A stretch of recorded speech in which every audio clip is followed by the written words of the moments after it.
So now we are sitting at Patratu Lake at Jharkhand. Riya is sitting here, Nadir is there.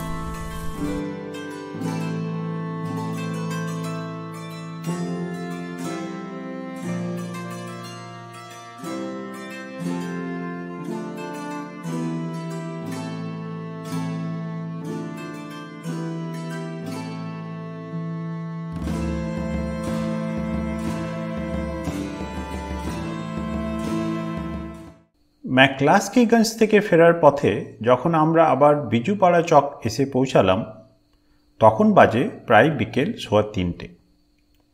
Daltonganj Ranchi জাতীয় সড়কের উপর দিয়ে যেতে যেতে এই ফেব্রুয়ারি মাসের শেষেও ভালোই গরম লাগছিল।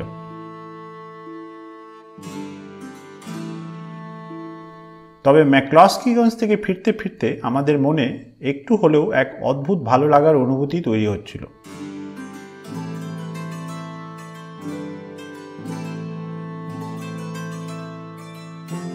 তারপর বিকেল 3:45 নাগাদ আমরা আবার রাঁচি রিং রোডে এসে পৌঁছালাম।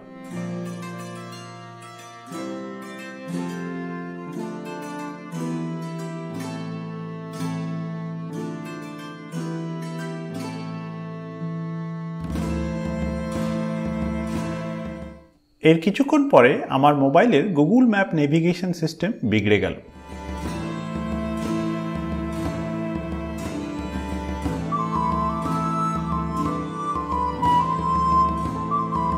ফলস্বরূপ রাঁচি রিং রোডের উপরে কিছুক্ষণ দাঁড়িয়ে আমি আমার মোবাইল ফোনটি রিবুট করলাম।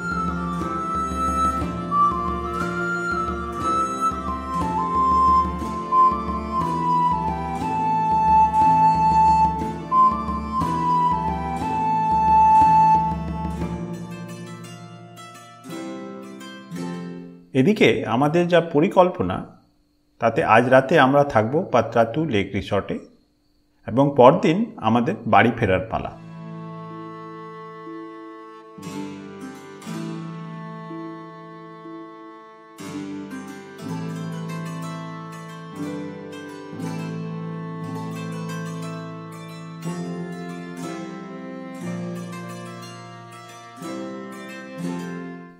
তবে ম্যাকক্লাস্কিগঞ্জ থেকে ফিরতে ফিরতে আমাদের মনে অদ্ভুত ভালো লাগার অনুভূতি তৈরি হচ্ছিল।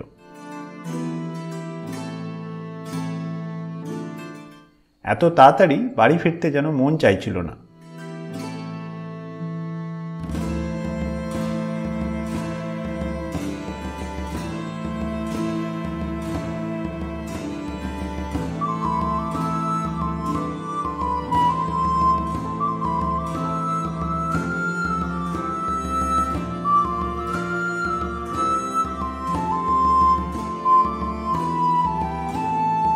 আমরা যখন পাত্রাতু ভ্যালিতে এসে পৌঁছালাম তখন সূর্যের তেজ কমে এসেছে।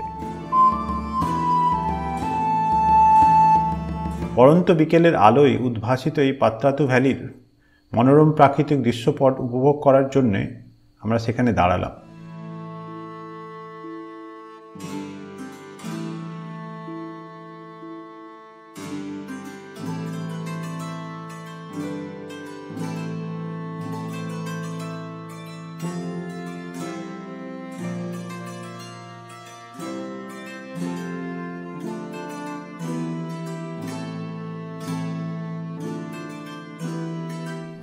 সপ্তাহান্তে বেড়ানোর এই পরিকল্পনা করার সময় দুদিনের বুকিংই যথেষ্ট মনে হয়েছিল।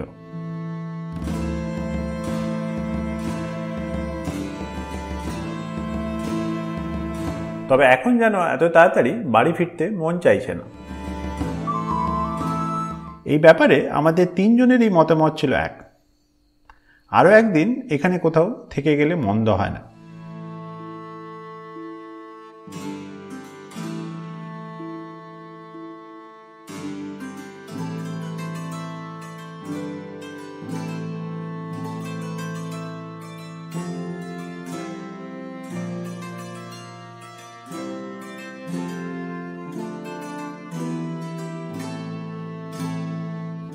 পাত্রাতু ভ্যালির আঁকাবাঁকা পাহাড়ি রাস্তা দিয়ে গাড়ি চালিয়ে ধীরে ধীরে আমরা পাত্রাতু লেকের দিকে এগিয়ে গেলাম।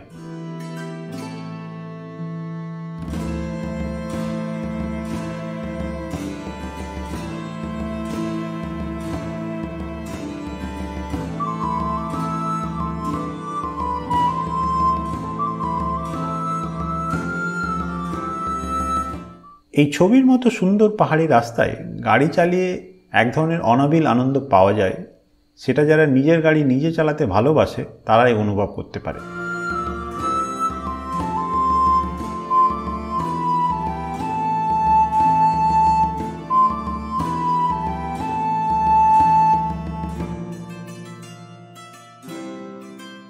আমরা যখন আমাদের হোটেলে গিয়ে পৌঁছালাম তখন প্রায় বিকেল 5টা। সেখানে গাড়ি পার্ক করার পরে আমরা সোজা পাত্রাতু লেকের ধারে গিয়ে পৌঁছালাম।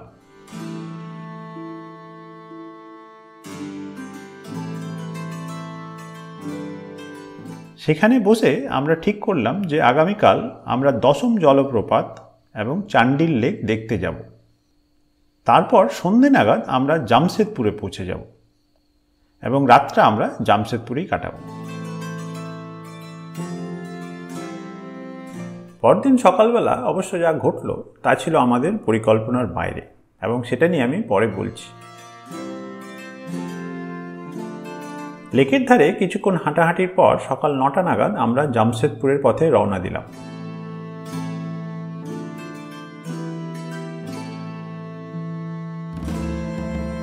শেষবারের মতো পাত্রাতু ভ্যালির আঁকাবাঁকা পাহাড়ি রাস্তা দিয়ে গিয়ে আমরা আবার রাঁচি রিং রোডের উপরে উঠলাম।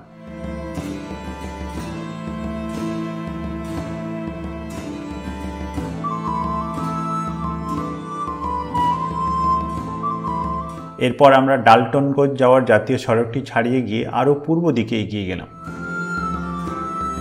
আজকের পরিকল্পনা অনুযায়ী আমাদের সারাদিনে প্রায় 200 কিলোমিটার পথ যেতে হবে। তবে সকালবেলায় যে পরিস্থিতির তৈরি হলো তা ছিল আমাদের পরিকল্পনার বাইরে। ভোরবেলা থেকেই আমার পেটের মধ্যে একটা অস্বস্তি অনুভব করছিলাম, তার সঙ্গে ছিল হালকা পেট ব্যথা। 2-3 বার প্রসাধনী কক্ষ ব্যবহার করেও অবস্থার কোনো উন্নতি অনুভব করছিলাম না। অবশ্য বেড়াতে গেলে আমাদের সঙ্গে সামান্য কিছু ওষুধ থাকে, সেখান থেকে পেট খারাপ সামলানোর জন্য একটি ট্যাবলেট বার করলাম। তবে নাদিরা নিশ্চিত ছিল যে পেট খারাপ নয়, বরং গতকাল রাত্রের অতিরিক্ত তৈলাক্ত খাবার থেকে বদহজম হওয়ার সম্ভাবনাই বেশি। শেষ পর্যন্ত ট্যাবলেটটি না খেয়ে পকেটে ভরে রাখলাম। গুগল ম্যাপে জামশেদপুর যাওয়ার রাস্তার উপর একটি ধাবায় পৌঁছানোর জন্য আমাদের পরবর্তী গন্তব্য ঠিক করলাম। সেখানে গিয়ে আমরা প্রাতরাশ করব। রাঁচি রিং রোডের ধারের এই ধাবাটি পাত্রাতু থেকে প্রায় ঘন্টা 1.5-এর পথ। তবে আমার পেটের অস্বস্তি কিন্তু তখনও পুরো মাত্রায় বজায় রয়েছে। মনে মনে ভাবছিলাম, খাবার আর যাই হোক না কেন ওই ধাবাটিতে যেন পরিষ্কার বাথরুম থাকে। আমরা যখন সেখানে পৌঁছালাম তখন বাজে প্রায় সকাল 10:30। আমার পেটের অবস্থা তখনও প্রায় একই রকম। এর মধ্যে আমি আরেকবার বাথরুম ব্যবহার করে এলাম। কিছুক্ষণ পরে নাদিরা ও রিহা প্রাতরাশের জন্য আলু পরোটা অর্ডার করল। আমার অবশ্য খিদে একেবারেই ছিল না। কিছুক্ষণ পরে আমি ধাবার ম্যানেজারকে জিজ্ঞেস করলাম যে আপনার কাছে দই পাওয়া যাবে। উনি বললেন দই তো এখন নেই, তবে বললেন চিন্তা করবেন না, আমি আপনার জন্য দই নিয়ে আসছি। এরপর উনি নিজে গিয়ে কোনো এক দোকান থেকে 2 প্যাকেট দই কিনে আনলেন। দইয়ের নাম অসম। আজকে আমাদের জামশেদপুরে পৌঁছতে প্রায় 200 কিলোমিটার গাড়ি চালাতে হবে, ফলে একেবারে না খেয়ে সারাদিন গাড়ি চালানো মুশকিল। তাই ভাবলাম রুটির সঙ্গে দই খেলে কেমন হয়। সেই মতো 2টো হাতে গড়া রুটি দইয়ে ডুবিয়ে ডুবিয়ে খেলাম। এর আগে পরোটা দিয়ে দই অনেকবার খেয়েছি, কিন্তু রুটি দিয়ে টক দই না, কখনোই নয়।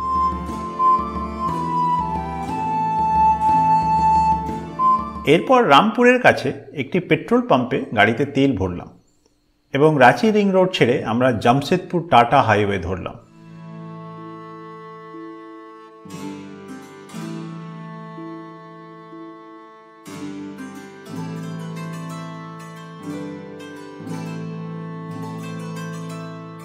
আমাদের এর পরের গন্তব্য হলো 10ম জলপ্রপাত।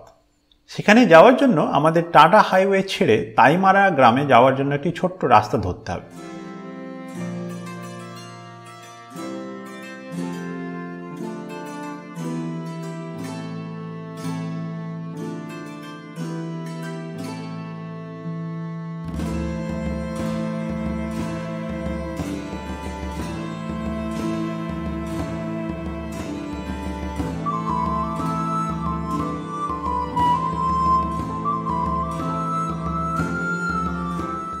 সদ্য তৈরি হওয়া এই জাতীয় সড়কের এই অংশটি ছিল খুবই সুন্দর, প্রাকৃতিক দৃশ্যপটও অতুলনীয়।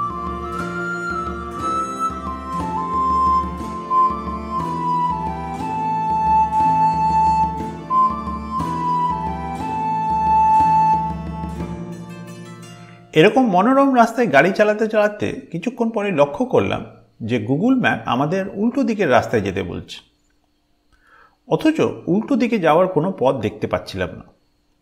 ভাবলাম গুগল ম্যাপ নেভিগেশন আবার বিগড়েছে।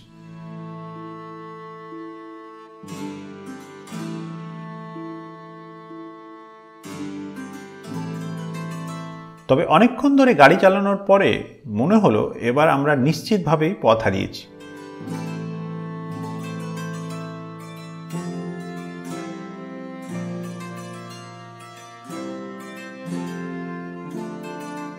তাইমারা গ্রামে যাওয়ার সেই রাস্তাটি যা দূরত্ব ছিল তার থেকে আমরা অনেক বেশি দূরে চলে এসেছি।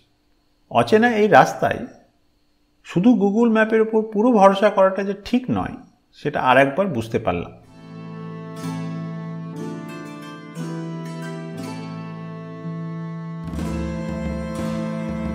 আরও কিছুটা এগিয়ে যাওয়ার পরে একটি ছোট্ট চায়ের দোকান দেখে সেখানে দাঁড়ালাম।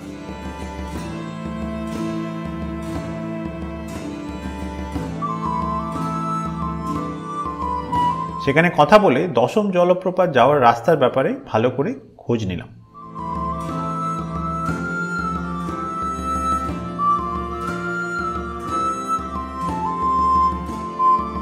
এরপর গাড়ি ঘুরিয়ে আমরা আবার রাঁচির দিকে রওনা দিলাম।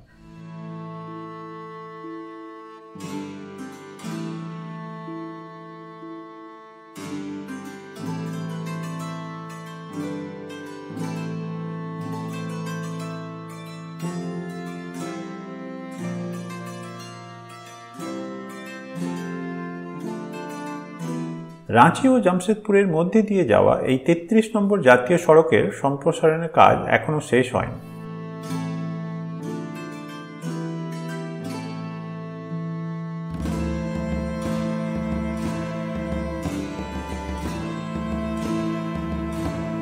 বিভিন্ন জায়গায় কখনো রাস্তার বাম দিকের লেন, কখনো আবার ডান দিকের লেন চালু রয়েছে।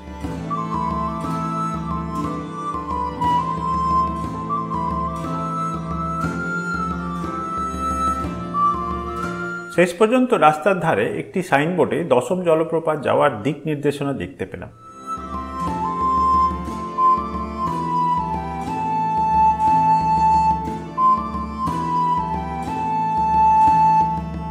একসময় টাটা হাইওয়ে থেকে বেরিয়ে তাইমারা বাজার হয়ে আমরা দশম জলপ্রপাত যাওয়ার রাস্তা ধরলাম।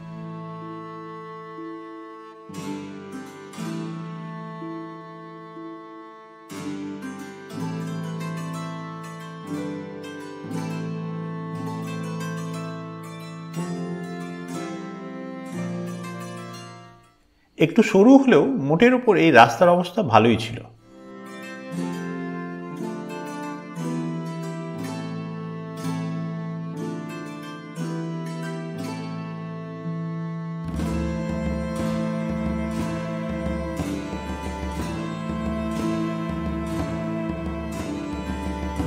এর মধ্যে অভাবনীয়ভাবে আমার পেটের অবস্থার বেশ ভালো উন্নতি হয়েছে বোধ হচ্ছিল। টক দই যে পেট খারাপের বেশ ভালো ওষুধ সেটা একেবারে হাতে কলমে বুঝতে পারছিলাম।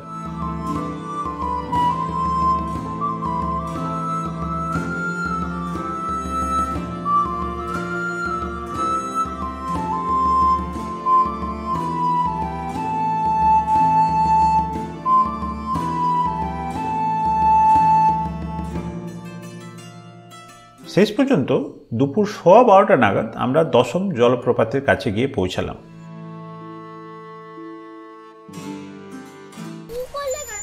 কত সুন্দর ঝর্ণা দেখো।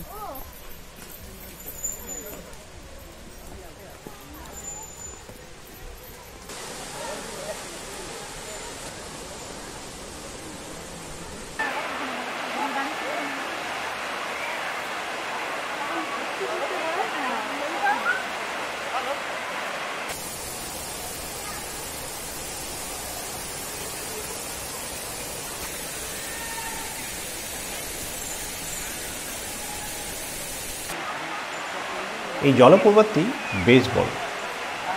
এখন শীতকাল, ফলে জল কিছুটা কম, তবে একবার বর্ষার সময় এখানে বেড়াতে আসলে এর কীরকম রূপ হবে সেটা নিয়ে ভাবার চেষ্টা করছি।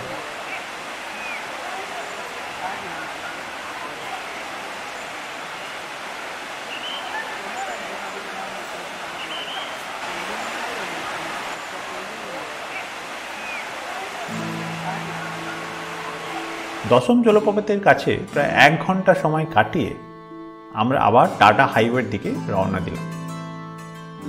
আমাদের এর পরের গন্তব্য হলো চান্ডিল লেক।